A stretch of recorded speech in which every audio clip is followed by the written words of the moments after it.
足球比賽，丹麥打敗咗法國。英國報紙嘅標題會點寫呢？如果用 past tense 嘅呢，就係 Denmark defeated France。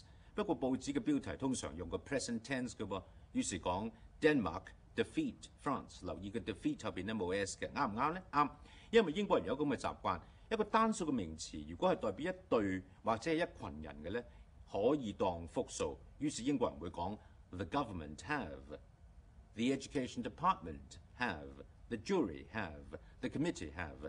美國人呢就完全表示唔能夠接受咁嘅語法，佢哋認為上述嗰啲名詞全部係單數嘅，於是嗰個動詞呢應該由 have 改成 has 先至啱。嗱，你睇呢個英國人呢係100分嘅 ，the committee have cast their votes。如果你將呢句改成 the committee has cast their votes 呢 has 同 their 呢係唔對稱嘅，有些少混亂。美國人解決呢個問題嘅方法呢，就係講 The members of the committee have cast their votes。